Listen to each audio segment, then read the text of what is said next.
Let's bring in our colleague, John, anchor of the story. Martha McCallum is here, Fox News contributor.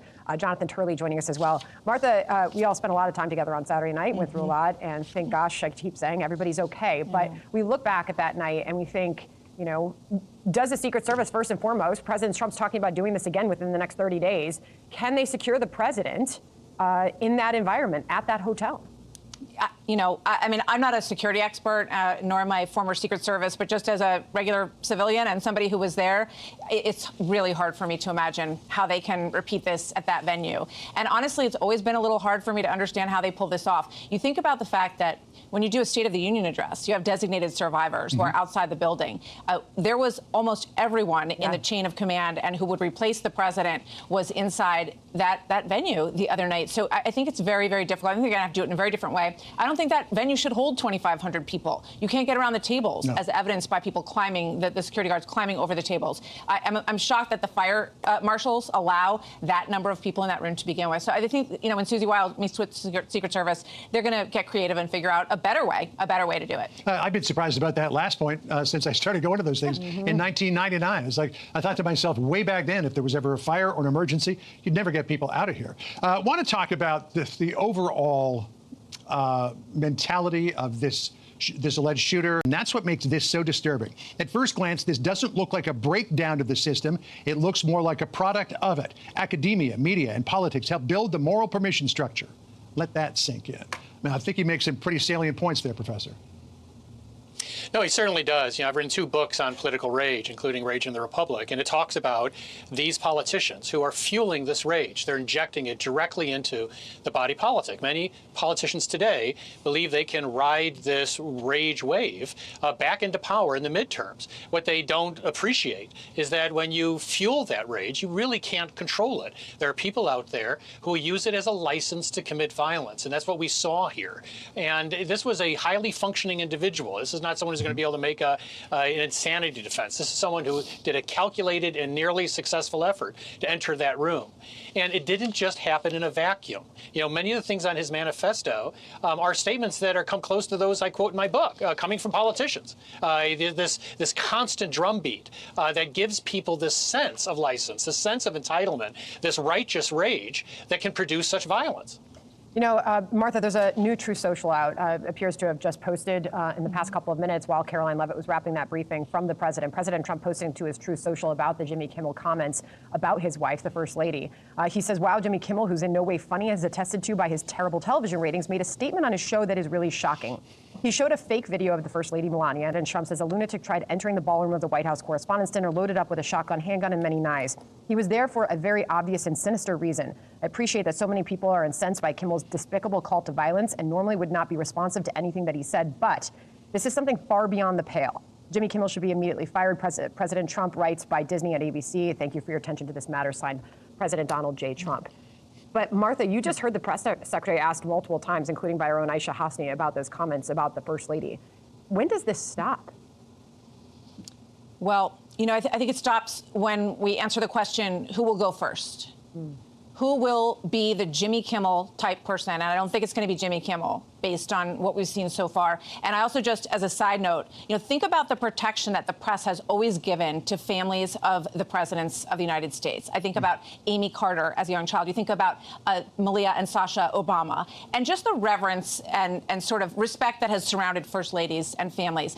And for some reason, and there is no logical explanation, no matter how hard some of these individuals might try to convince you, there is no reason for an exception to be made, and the kind of hatred that has been leveled against this family and against the First Lady, and in this case, putting Barron in that video as well. I think it's incredibly reprehensible. So my question is, everyone says this, right? Where is it going to stop? Where's this right? I'm looking for one of these individuals to stand up and say, I'm going to be first. Well, it looks like Mr. Kimmel may have just used up his 9th life. We'll see.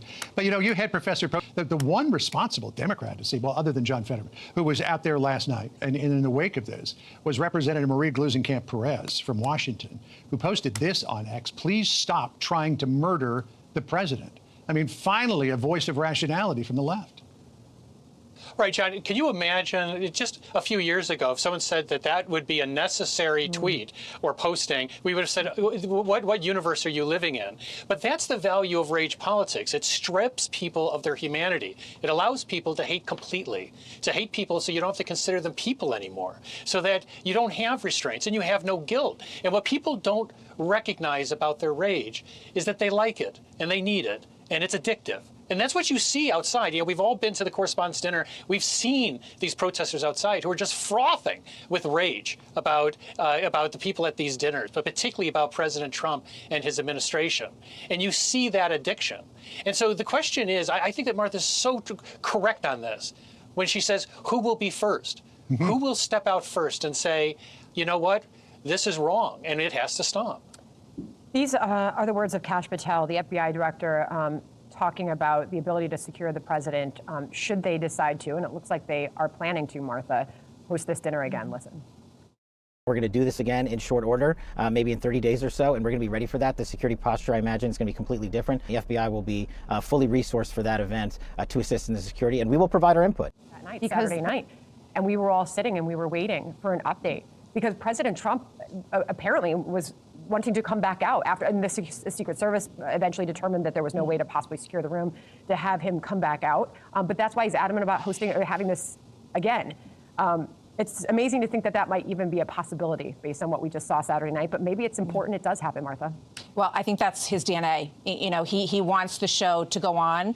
And he said, you know, and you could see that he was disappointed and that he hoped that this would be a night for him to sort of build a relationship with some in the press who are very negative towards him. I think he wanted to embrace the room on Saturday night. And I think he was just disappointed that it wasn't going to happen and that so many people were going to be let down. So he said, look, we're going to do this again. And he said in those initial comments at the press briefing at the White House, you know, don't let this be taken away from you. You know, you want to do this event. You know, we can't let people stop these things. It reminded me of, you know, the post 9/11 mentality. Don't let the terrorists win. You know, go ahead, live your life, and don't let there be a level of satisfaction in this. I went back and forth with Jackie Heinrich just a little bit on this question of where it could be. It seems like they're trying to figure out, based on Jackie's reporting, and she's obviously part of the organization and will be the president next term, that they want to do it at the Washington Hilton and that they're figuring out a way to do it. And one of the ways that they're talking about would be to have a designated entrance to the ballroom that is separate from the hotel so that there's absolutely no mingling between hotel guests and no way to get in without a QR code, because we all know, like, you just flashed your paper ticket, which you could have handed to somebody online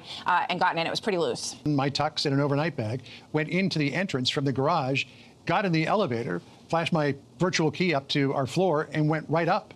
So, I mean, I just had luggage, but I could have brought anything into that hotel, and it would appear that that's what this gunman did. Be sure to like and subscribe for all the Fox News latest on YouTube and catch full shows streaming now on Fox One. Top stories. 1. Iran makes fresh peace offer, U.S. skeptical. The deal. Iran has offered to reopen the Strait of Hormuz if the U.S. lifts its naval blockade. The response, Secretary of State Marco Rubio told Bret Baier that preventing nuclear weapons remains the core issue and appeared to rule out any deal that postpones nuclear discussions. The context, President Trump met with his national security team on Monday to discuss the proposal but has yet to give a final answer. 2. WHCA shooting suspect in court. Cole Thomas Allen, the 31-year-old suspect in the White House Correspondents' Dinner shooting, made his first federal court appearance Monday. He faces multiple charges, including attempted assassination. Speaker Mike Johnson is calling for an immediate review of security protocols following the event. 3. Royal visit at the White House. King Charles III and Queen